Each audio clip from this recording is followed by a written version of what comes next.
I want you to do something before we get started. Go find an old photo. Maybe it's in a box in the closet.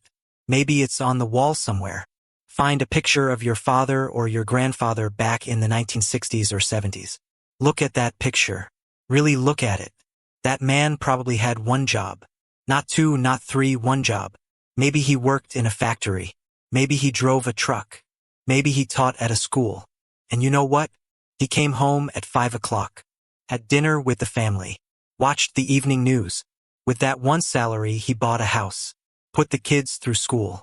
Took the family on vacation once a year. And still had a little left over at the end of the month. Now look at your life today. You work. Maybe your spouse works too. Both of you every day grinding. You've got the smartphones, the apps, the productivity tools. You're more efficient than your father ever was. And at the end of the month, the money is gone. A house feels like a fantasy. The grocery bill makes you wince. You're running as fast as you can just to stay in the same place. And late at night, when the house is quiet and you can't sleep, the thought creeps in. What is wrong with me? Am I not working hard enough? Am I not smart enough? Why can't I seem to get ahead? I need you to hear this. Really hear it. There is nothing wrong with you. Nothing. You are not lazy. You are not failing. You walked into a game where somebody changed the rules, and nobody bothered to tell you. You've been carrying water in a bucket that has a hole in the bottom. Running back and forth, exhausted, wondering why the bucket never gets full. And while you've been running, there are people at the top of the mountain who aren't carrying anything at all. They're just watching a snowball grow. Today, I'm going to show you why. I'm going to show you the waterfall you can't see. And once you see it, you'll stop blaming yourself and you'll start understanding the real problem. My name is your guide. This is the Wealth Fortress. Let me paint a picture for you. Forget Wall Street. Forget interest rates. Forget all the confusing language for a minute. Just picture a mountain. A big, tall mountain. At the very bottom, there's a village. That's where you live. That's where I live. That's where the nurses and the teachers and the plumbers and the shop owners live. Normal people. Working people. People who trade their time and their energy for money. Now, at the very top of that mountain, way up there above the clouds, there's a palace. Inside that palace live the government, the central banks, and the big corporations they're closest to. The insiders. The ones who were already at the table when the rules were written. And inside that palace, there's something special. Tap. Faucet. Whenever they decide the economy needs a boost, whenever there's a crisis, a war, an election coming up, they turn on that tap. And out comes new money. Fresh money. Billions of dollars created out of nothing. Now here's the question that changes everything. Who gets that money first? The people in the palace. The insiders. They get it while it's brand new. Before the rest of the world even knows it exists. And what do they do with it? They go shopping. They buy houses. They buy stocks. They buy companies. They buy everything they can get their hands on because they're spending money that, for them, was basically free. Now, because all these insiders are suddenly buying the same things, houses, land, stocks, the prices of those things start rising. Then that new money starts to slowly flow down the mountain. Like a waterfall, it moves from the palace to the big banks. Then from the big banks to the big corporations. Then from those corporations to their suppliers. Then to the managers. Then, finally, after passing through dozens of hands, it reaches your village. It reaches your paycheck. But here's what happened on the way down. By the time that water reached you, everything was already more expensive. The insiders bought up the houses first. Now they cost twice as much.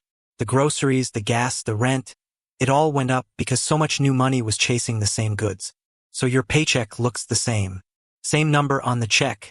Same digits in the bank account. But it buys less. Every year it buys a little less. There's a word for this. Economists call it the Cantillon Effect, named after an economist from 300 years ago who noticed the same pattern. But I just call it the waterfall. And the thing about a waterfall is this. The people at the top don't get wet. They get rich. The people at the bottom, they get soaked. And they wonder why they can't seem to stay dry. Now I want to introduce you to two people. The first one, let's call him the bucket man. The bucket man is you. The bucket man is most of us. He works hard. He's responsible. He does everything right. Every month, he stands at the bottom of that waterfall with his bucket and he catches his salary.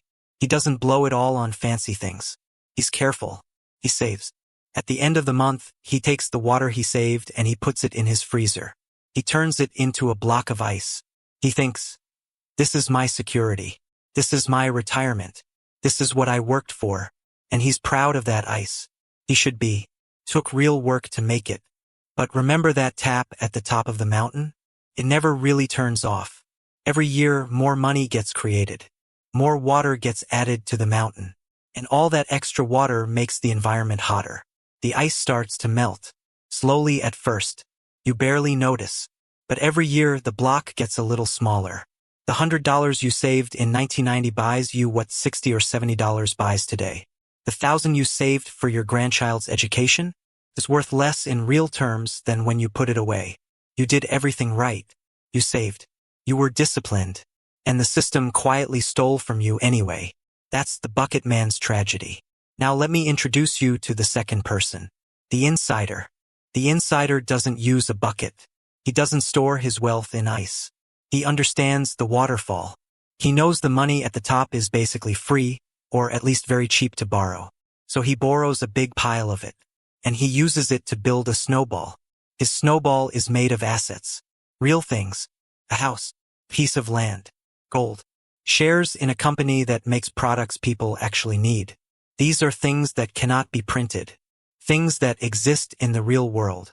He pushes that snowball down the side of the mountain. And as it rolls, as the years go by, something remarkable happens. The snowball gets bigger on its own.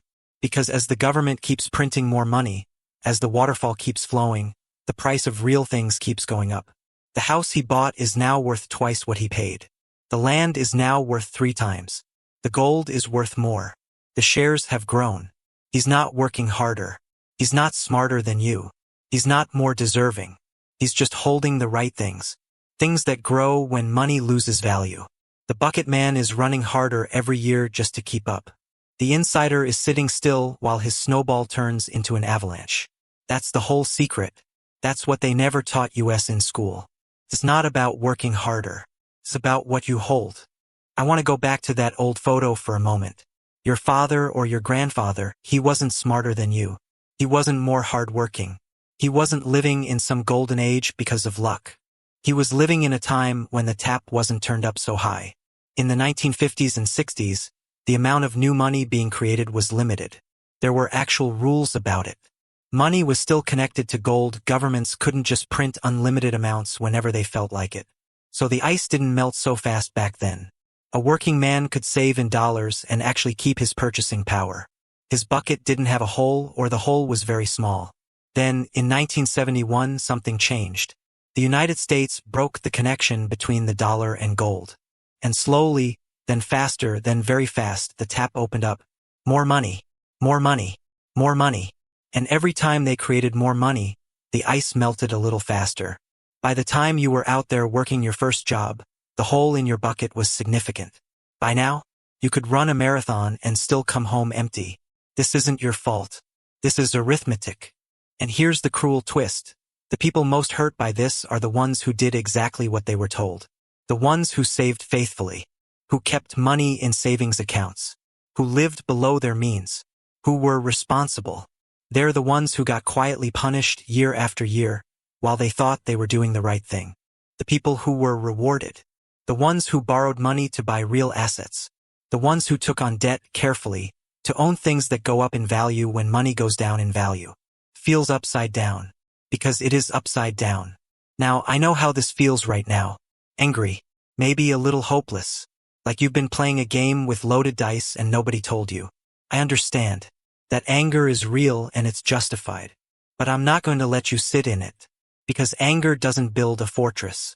Strategy does. Here's what I want you to understand. You cannot stop the waterfall. You cannot turn off the tap. The people in the palace are not going to call you and ask for your permission before they print more money. But, and this is important, you can move your bucket. You can stop standing at the very bottom, waiting for the muddy water. And more importantly, you can stop storing your life's energy in ice. You can start building a snowball. Even a tiny one. What does a snowball look like for regular people? For us, it looks like taking some of that paper money, which loses value every year, and converting it into something they cannot print. It looks like a little gold. Gold has been a store of value for 5,000 years. Kings held it. Empires fell and gold outlasted them. You cannot create more gold by passing a law. It looks like owning a small piece of real estate if you can manage it. Property. Land. A physical thing that people always need in a world of growing population. It looks like owning shares in companies that make real things. Businesses that produce value even as the currency around them inflates. And in today's world, it can look like what we discussed in our last video, the stone tablet. A digital asset with a fixed, mathematically guaranteed supply. Something that, by its very design, cannot be inflated. I'm not telling you to put all your money into any one of these things. That's not wisdom, that's just trading one mistake for another. What I'm saying is simpler.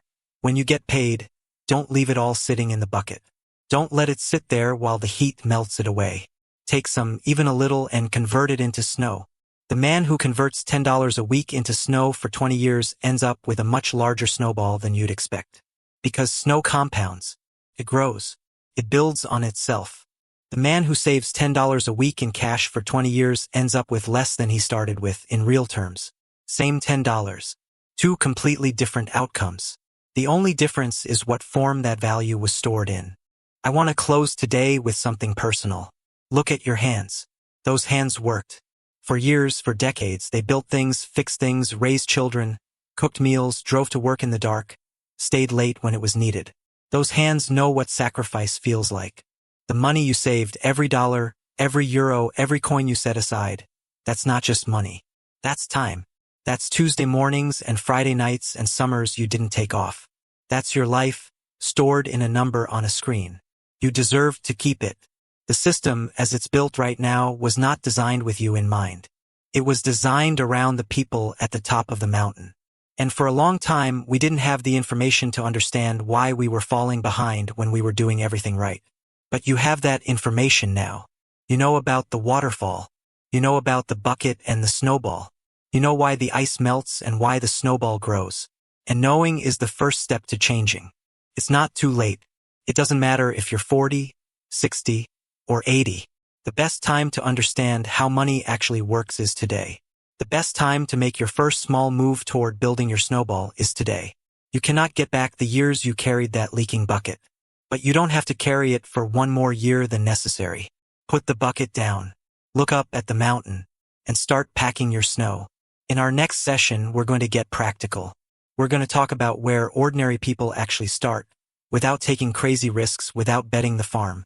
Simple, real steps for building a fortress brick by brick. But right now, do one thing. Share this video with someone you love. A grown child who's struggling to get ahead. A friend who's working 2 jobs and can't figure out why it's not enough. They deserve to understand this too. Because this is knowledge. And unlike money, knowledge doesn't melt. Now before you go, I want to ask you something. Think about the people you care about most. Your adult children, maybe. A sibling, close friend, someone who's working hard and wondering why they can't seem to get ahead. They're probably carrying a leaking bucket too. They're probably blaming themselves for something that isn't their fault.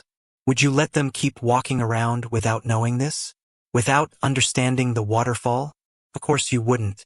So share this video. Send it to them. Not because we need the views, because they need the knowledge. The earlier someone understands how the system actually works, the more time they have to build something real. One video shared today could change how someone thinks about money for the rest of their life. And if this is your first time here, welcome to the Wealth Fortress. Every video we make is built around one simple idea. That ordinary people deserve to understand the financial world just as well as the insiders do. No jargon. No condescension. Just the truth explained plainly. Hit subscribe. Turn on the notification bell so you do not miss what is coming next.